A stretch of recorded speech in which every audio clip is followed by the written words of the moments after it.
using the correct conjunctions from the brackets. એની અંદર આપણે અલગ અલગ conjunctionsનો કઈ પરિસ્થિતિમાં ઉપયોગ થાય અને એને જોડવા માટે વાક્ય રચના શું બને એ અલગ અલગ conjunctions વિશે આપણે જોઈએ. તો હવે બોર્ડની એક્ઝામની અંદર ક્વેશ્ચન પેપરમાં conjunctions માટે જે પ્રશ્ન છે એ આ રીતે પૂછાય છે. એનું ફોર્મેટ જે રહેશે સૂચનામાં હશે join the sentences using the correct conjunctions given in the brackets. 3 માર્કનો પ્રશ્ન રહેશે. એની અંદર સેન્ટેન્સ આપેલું હશે, બ્રેકેટની અંદર 3 conjunctions આપેલા હશે. તો વાક્યને અનુરૂપ આ 3 માંથી કયું conjunction લાગુ પડશે એ conjunction વડે આપણે આપેલા બે વાક્યોને જોડી અને એક વાક્ય બનાવવાનું થાય. તો જોઈએ આપણે એની એક્સરસાઇઝ સોલ્વ કરીએ. અહીંયા 10 સેન્ટેન્સ આપણે લીધેલા છે. તો ફર્સ્ટ સેન્ટેન્સ છે Amit will see a movie, Amit will read a book. Amit movie જોશે, અમિત પુસ્તક વાંચશે. તો conjunctions આપેલા છે either or, neither nor, therefore.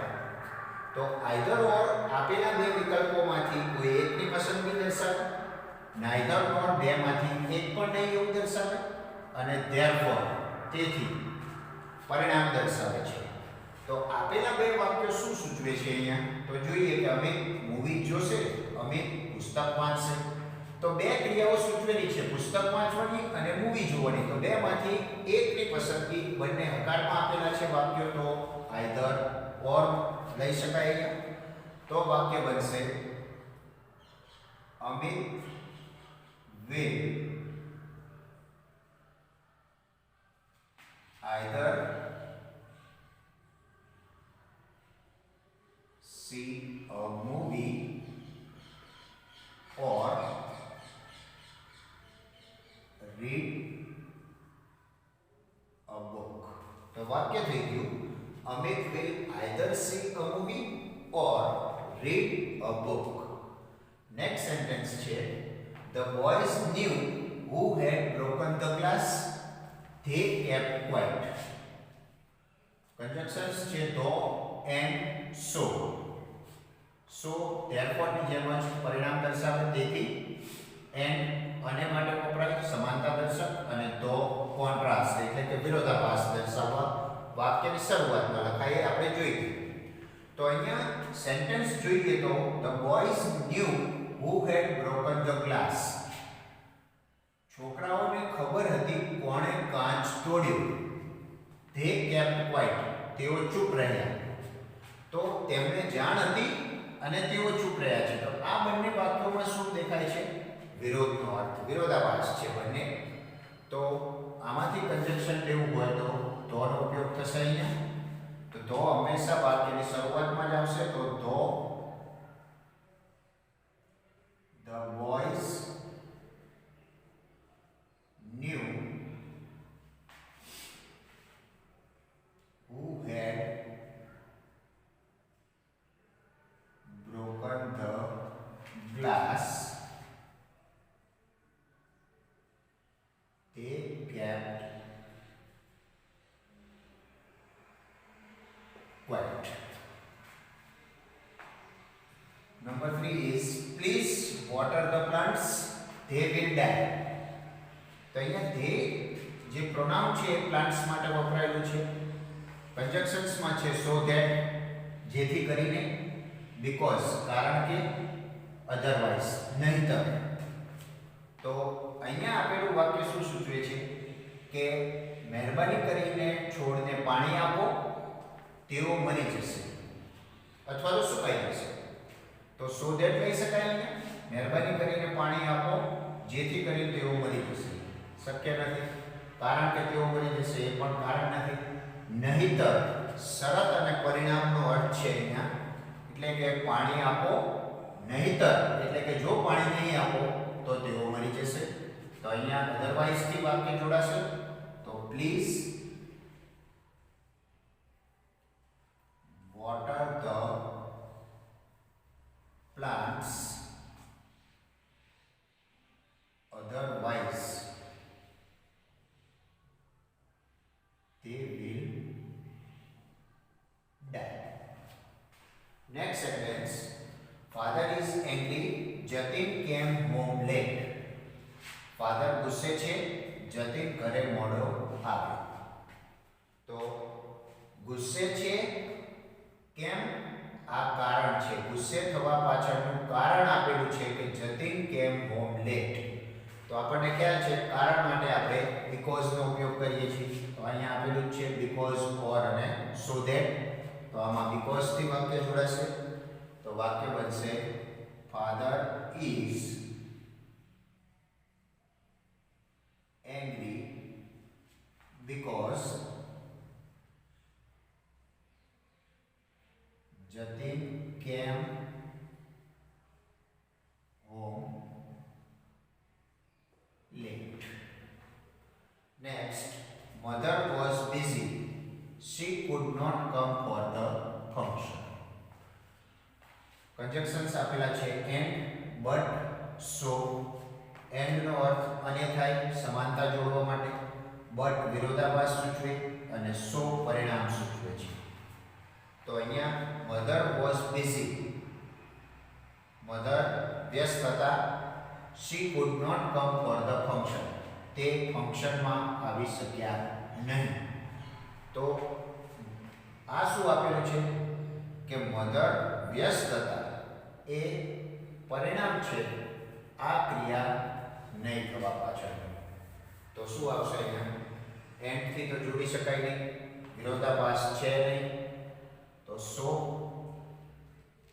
Mother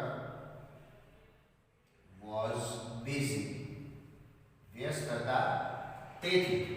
so she could not come for the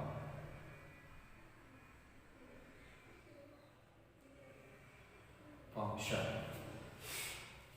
Next છે Ramu is very weak, he can work hard. Ramu ખૂબ જ કમજોર છે, તે સખત મહેનત કરી શકે છે. તો ખૂબ કમજોર છે અને સખત મહેનત કરી શકે છે. આ કેવો અર્થ થઈ ગયો વાક્યમાં? કોન્ટ્રાસ્ટ, વિરોધ. તો કન્જંક્શન્સ જોઈએ. બીકોઝ એટલે કારણ, ધેરફોર એટલે પરિણામ, અને તો કોન્ટ્રાસ્ટ માટે, વિરોધાભાસ. તો થી વાક્ય જોડાશે આ. તો હંમેશા શરૂઆતમાં લખાય. તો Ramu is very week,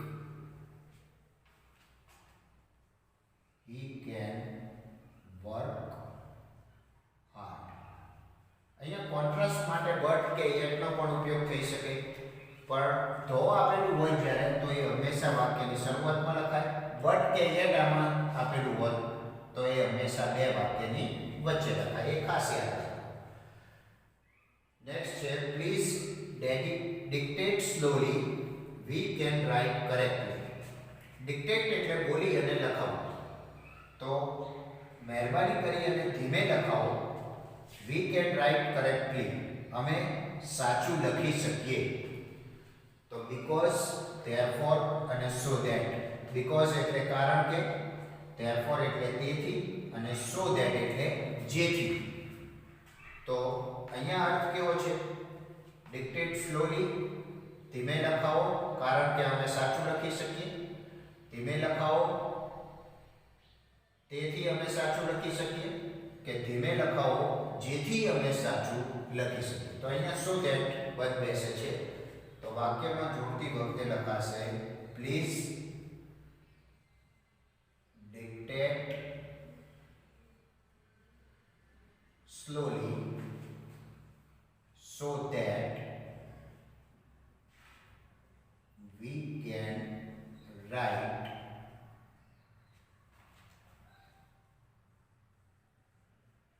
correctly. Next છે Jay is tired, he is walking. જય થાકેલો છે, તે ચાલી રહ્યો છે. So that, yet, or else. Or else A otherwise નો સમાનાર્થી છે, એટલે કે નહીતર. So that જેથી, અને yet છતાં પણ. તો અહીંયા વાક્યમાં અર્થ છે થાકેલો છે છતાં પણ ચાલી રહ્યો છે. વિરોધનો અર્થ છે, contrast.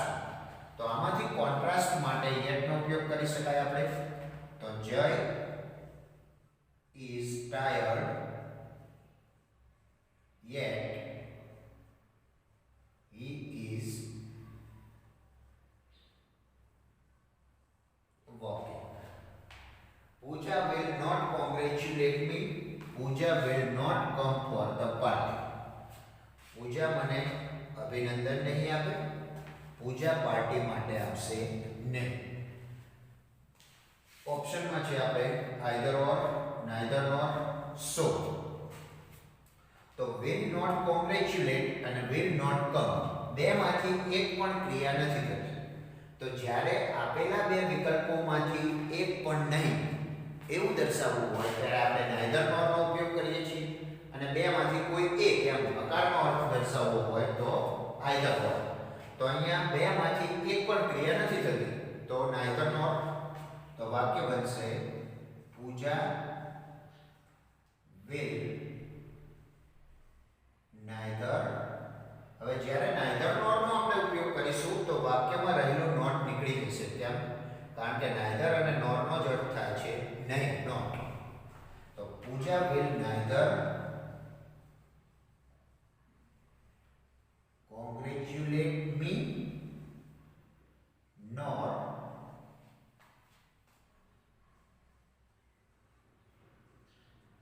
come for the party. ને લાસ્ટ છે Sanjay will celebrate his birthday at home. Sanjay will celebrate his birthday in a hotel. Sanjay તેનો જન્મદિવસ ઘરે ઉજવશે, સંજય તેનો જન્મદિવસ હોટેલમાં ઉજવશે. તો બર્થડે ઉજવવા માટેના બે ઓપ્શન અહીંયા આપેલા છે. તો વિકલ્પનો અર્થ દર્શાવેલો છે અહીંયા. તો હંમેશા કોન્ટ્રાસ્ટ વિરોધ દર્શાવે, એન્ડ અનેનો અર્થ સમાનતા દર્શાવે, અને ઓર અથવા. તો અહીંયા વિકલ્પનો અર્થ વાક્યોમાં દર્શાવેલો હોવાથી કંજક્શન વપરાશે ઓર. તો વાક્ય બની જશે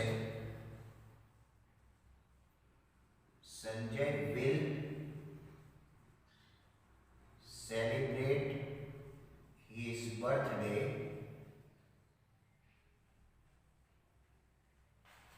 at home or in a hotel. તો આ રીતે આપેલા ત્રણ વાક્યોને આપણે કૌંસમાંથી યોગ્ય કંજક્શનને પસંદ કરી અને જોડવાના થાય છે સેક્શન ડી ની. તો એના માટે આપણે પહેલા તો વાક્ય બંને બરાબર રીતે વાંચી અને સમજી લેવા કે કયો અર્થ દર્શાવે છે વાક્ય. ત્યારબાદ આપેલા કૌંસમાં જે કંજક્શન્સ છે એને જોઈ લેવા, એમાંથી કયું કંજક્શન આ વાક્યને જોડવા માટે લાગુ પડશે એ મુજબનું કંજક્શન લઈ અને આપણે વાક્યને જોડવાનું છે.